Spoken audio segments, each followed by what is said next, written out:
வணக்கம் மக்களே. பும்ராவை கேப்டனா ஆக்குறது ரொம்ப ரொம்ப பெரிய முட்டாள்தனம் அப்படின்ற மாதிரி முகமது கைஃப் தெரிவிச்சிருக்காரு. அதை பத்தி தான் இந்த வீடியோல பார்க்க போறோம்.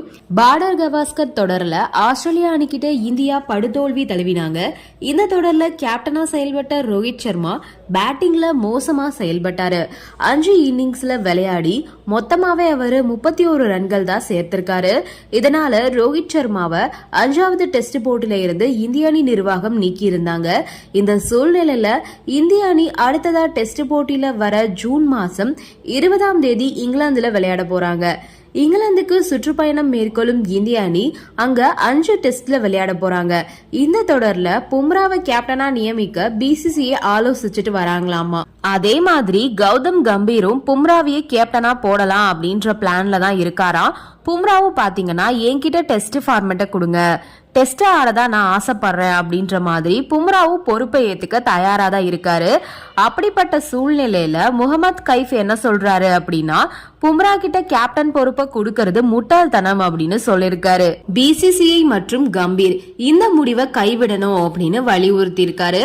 இது பத்தி மேலும் அவர் என்ன சொல்லிருக்காரு அப்படின்னா, பும்ராவை முழுநேர கேப்டனா நியமிக்கிறதுக்கு முன்னாடி பிசிசிஐ 1க்கு 2 முறை நல்லாவே யோசிச்சுக்கோங்க. ஏன்னா பும்ரா விக்கெட்டை எடுக்கிறதுலயும் உடல் தகுதியை பேணி காக்கிறதுலயும் தான் தன்னோட முழு கவனத்தை செலுத்தணும். இதுல அணியை வழிநடத்துற பொறுப்பை பும்ராவுக்கு நீங்க கொடுத்தீங்க அப்படின்னா அது நிச்சயமா அவருக்கு நெருக்கடியை தான் ஏற்படுத்தும்.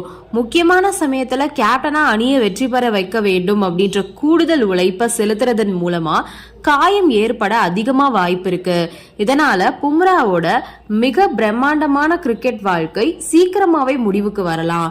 அதனால தங்க முட்டை போடுற வார்த்தை கொன்னுடாதீங்க அப்படின்ற மாதிரி வலியுறுத்தி இருக்காரு முகமது கைஃப். மேலும் அவர் என்ன சொல்லிருக்காருன்னா, பும்ராவை கேப்டன் ஆக்குனீங்க அப்படின்னா உடல்நிலையையும் பாத்துக்கணும், கேப்டன் பொறுப்பையும் கொடுக்கும் போது அவர் இன்ஜுரி ஆயிடுவாரு.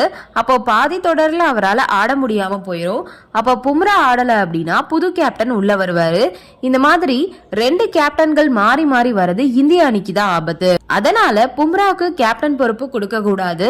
கம்பீர் இப்படி பண்றது ரொம்ப ரொம்ப முட்டாள்தனம் அப்படின்னு முகமது கைஃப் தன்னோட கருத்தை தெரிவிச்சிருக்காரு. பும்ரா இதுவரைக்கும் 45 டெஸ்ட் போட்டிகள் விளையாடி 25 விக்கெட்களை வீழ்த்தி இருக்காரு. இதுல அவரோட பந்து வீச்சு சராசரி 19.4 அப்படின்ற அளவுல இருக்குது. பும்ரா 3 டெஸ்ட் போட்டிகள்ல இந்திய அணிக்கு தலைமை தாங்கி 1 வெற்றியும் 2 தோல்வியையும் கொடுத்திருக்காரு. இந்த ஆஸ்திரேலிய தொடரோட இறுதி போட்டியில பும்ரா மேல போடப்பட்ட அழுத்தம் தான் இப்படி அவரோட காயத்துக்கு காரணம். தொடர்ந்து இதே மாதிரி பும்ராக்கு ஓவர் ஒர்க்லோட் கொடுத்துட்டே இருந்தீங்க அப்படின்னா அது பும்ராவோட ஹெல்த்தை ரொம்பவே பாதிக்கும் அப்படின்னு கைஃப் கூறியிருக்காரு. கம்பீர் மற்றும் பும்ரா இந்த முடிவுக்கு தயாரான நிலையில முகமது கைஃப் இந்த முடிவு தப்பு அப்படின்ற மாதிரி கருத்து தெரிவிச்சிருக்காரு. நன்றி, வணக்கம்.